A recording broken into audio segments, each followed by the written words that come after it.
આજકાલની જીવનશૈલી એટલી હદે ખરાબ થતી જાય છે કે કોઈ પણ વ્યક્તિને નાની ઉંમર હોય કે મોટી ઉંમર હોય ડાયાબિટીસ આવવા લાગે છે, વજન પણ વધવા લાગે છે અને સાંધા કમર કે શરીરના કોઈ પણ દુખાવા થવા લાગે છે.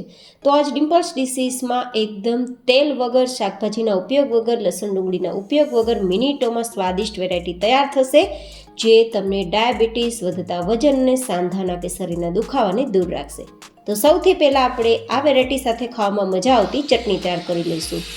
ચટણી તૈયાર કરવા માટે મિક્સર જારમાં 7-8 નંગ જેટલા મરચાંના ટુકડા લેશું અને 2-3 ઇંચ જેટલા આદુના ટુકડા લેશું. હવે થોડા લીલા ધાણા ઉમેરી દેશું.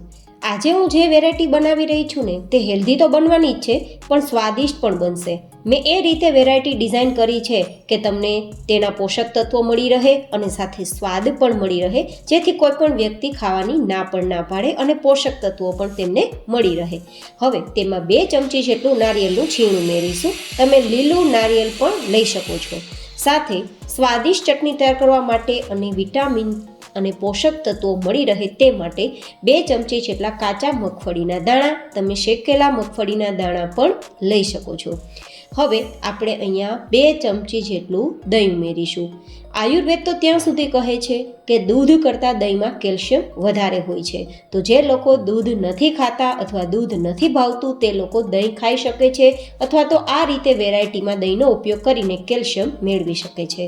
હવે સ્વાદ પ્રમાણે સેંધા નમકનો ઉપયોગ કરીશું. કહેવાય છે કે નમક છે તે સફેદ ઝેર છે, તો બને તો સેંધા નમકનો જ જમવામાં ઉપયોગ કરવો જોઈએ. હવે આપણે એકદમ સરસ ચટણી તૈયાર કરવા માટે ઢાંકીને ગ્રાઇન્ડ કરી લઈશું.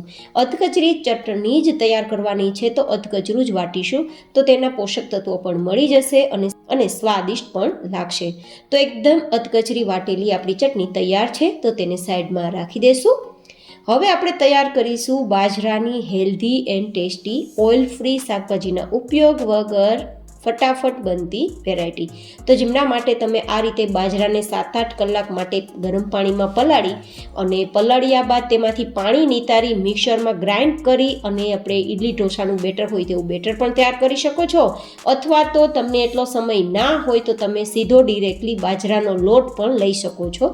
મેં અહીંયા સીધો લોટ લીધો છે કારણ કે આજકાલ બધા પાસે સમય પણ નથી હોતો અને એ ઝંઝટ કરવાની પણ મજા નથી આવતી, તો મેં સીધો ડિરેક્ટલી લોટ લીધો છે. પણ બંને ઓપ્શન આપ્યા છે જેથી તમે જે રીતે તમને અનુકૂળતા હોય તે રીતે તમે વેરાયટી તૈયાર કરી શકો. 2 કપ જેટલો બાજરાનો લોટ લીધો છે. મિત્રો, પહેલાંના સમયમાં કોઈ પણ વ્યક્તિને શરીરના દુખાવા તો નહોતા થતા પણ ડાયાબિટીસ નહોતું આવતું, સાથે વજન પણ નહોતું વધતું. તેનું કારણ છે કે તે લોકો દિવસમાં એકવાર બાજરો જરૂરથી ખાતા અને પરિણામે હેલ્ધી રહી શકતા, કારણ કે બાજરાની અંદર ભરપૂર કેલ્શિયમ હોય છે. તે તમને ડાયાબિટીસ, વધતા વજન, બીપી અને શરીરના કોઈ પણ પ્રકારના દુખાવાને દૂર રાખે છે. સાથે તમને ખૂબ જ હેલ્ધી તો રાખે છે પણ આખા દિવસ દરમિયાન કામ કરવા છતાં તમને થાક નથી લાગતો અને અદ્ભુત શક્તિઓ પણ આપે છે. તો આપણે આ બાજરાની વેરાયટી આ રીતે પણ તૈયાર કરીને ખાઈ શકીએ છીએ અને ફેમિલીને ખવડાવી શકીએ છીએ અને તેમના પોષક તત્વો અપાવી શકીએ છીએ. પણ બાજરાનો લોટ થોડો કરકરો હોય તો વધારે સારું, પણ કરકરો લોટ ના હોય તો વેરાયટીને ફ્લફી એન્ડ સ્પંજી તૈયાર કરવા માટે હું અહીંયા લગભગ 1/4 કપ જેટલો રવો ઉપયોગમાં લઉં છું.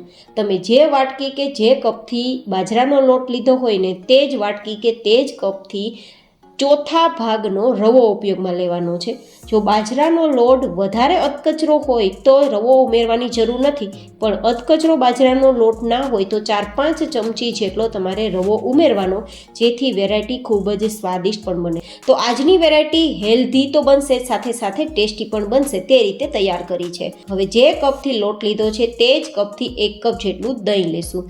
હવે આપણે અહીંયા 1 કપ જેટલું હુંફાળું ગરમ પાણીનો ઉપયોગ કરીશું, જેથી વેરાયટી ખાવામાં ખૂબ જ સોફ્ટ બને અને કોઈ પણ વ્યક્તિને આ વેરાયટી ઠંડી થઈ ગયા બાદ પણ આપશો તો પણ ભાવશે, જેથી જો ટિફિન કે લંચ બોક્સમાં આપવી હોય તો પણ બેસ્ટ રહેશે. અને આ વેરાયટીને સવારના નાસ્તામાં, બપોરના જમવામાં કે સાંજના જમવામાં પણ લઈ શકો છો અથવા હલકી ફૂલકી ભૂખમાં પણ ખાઈ શકો છો.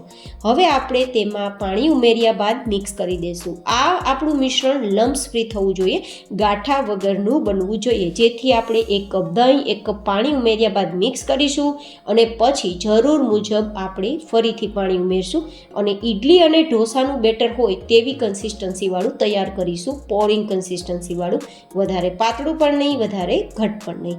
હવે આ રીતે આપણું બેટર તૈયાર થઈ ગયું છે.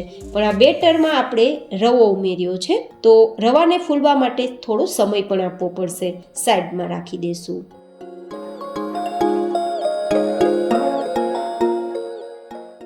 પંદર મિનિટ જેવો સમય થઈ ગયો છે અને આપણો રવો પણ ફૂલી ગયો છે, તો આપણે સ્વાદ પ્રમાણે નમક ઉમેરી દઈશું. મેં અહીંયા 1 થી 1.5 નાની ચમચી જેટલું સેંધા નમકનો ઉપયોગ કર્યો છે અને મિક્સ કરી દઈશું. હવે આપણે ફટાફટ ફર્મેન્ટેશન માટે 2 ચપટી જેટલા ખાવાના સોડા અને 1 ચમચી જેટલો વિનેગરનો રસ અથવા તો લીંબુનો રસ ઉમેરીશું, જેથી વેરાયટી અંદરથી ફ્લફી અને જાળીદાર તૈયાર થશે, જેથી ઠંડી થઈ ગયા બાદ પણ ભાવશે અને કોઈ પણ વ્યક્તિને શાકની કે પછી કોઈ પણ બીજી વસ્તુની જરૂર નહીં પડે તે માટે મિક્સ કરી દઈશું અને તૈયાર છે આપણું એકદમ સરસ બેટર. હવે આ બેટરને તમે સ્ટીમર કુકરમાં ઇડલી સ્ટેન્ડમાં ઇડલીની જેમ બનાવીને પણ ખાઈ શકો છો, અથવા મારી જેમ ફટાફટ તમારે તૈયાર કરવું હોય તો તવાને ગરમ કરી માત્ર 1 વાર તેલથી ચીકણો કરવાનો. 1 જ ટીપા તેલથી આપણો તવો ચીકણો થઈ જશે. તો અહીંયા આપણે તેલનો ઉપયોગ કર્યો ના ગણાય, કારણ કે પહેલી વાર વેરાયટી આપણે બનાવતા હોઈએ ત્યારે તવાને ચીકણો કરવો જ પડે, નહીં તો વેરાયટી તળિયે ચીપકી જાય. તો 1 વાર તવાને આપણે ચીકણો કરી લેશું અને તવાને એકદમ હલકો ગરમ કરીશું. વધારે ગરમ નહીં કરીએ, નહીં તો આપણી વેરાયટી તળિયે ચીપકી જ જશે, કારણ કે બાજરાનો લોટ છે ને તો ચીપકવાના ચાન્સ વધારે છે.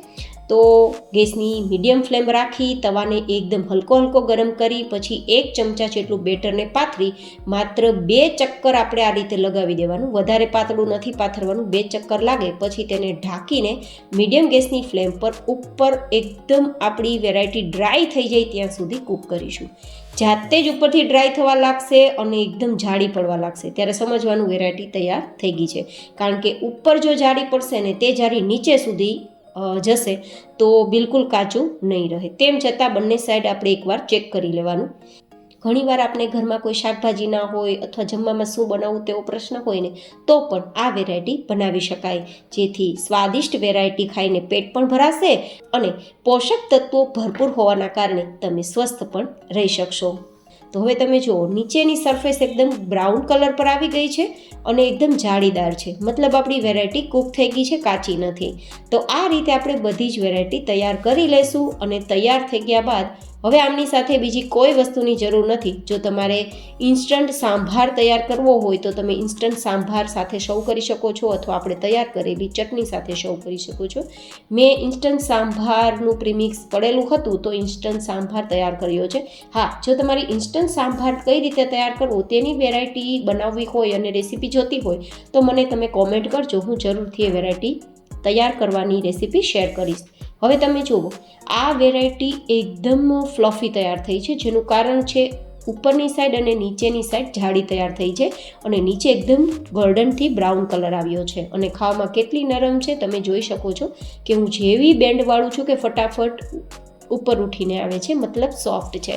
અને આ રીતે કટ કરીને બતાવું ને તો એકદમ જાળીદાર અને સોફ્ટ સ્પંજી આપણી વેરાયટી તૈયાર થઈ છે, જે ઠંડી થઈ ગયા બાદ પણ ભાવશે. તો ટિફિન કે લંચ બોક્સમાં પણ આપી શકશો. એકવાર આ રીતે તમે બાજરાની આ વેરાયટી તૈયાર કરજો, તમને ખૂબ જ પસંદ આવશે અને ખૂબ જ શરીરમાં પોષક તત્વો તમને મળશે. તો કેવી લાગી તમને આજની વેરાયટી તે મને તમારા કોમેન્ટમાં ફીડબેક જરૂર શેર કરજો. ફરી મળીશું એક નવી જ હેલ્ધી રેસીપી સાથે. ત્યાં સુધી stay healthy and stay happy.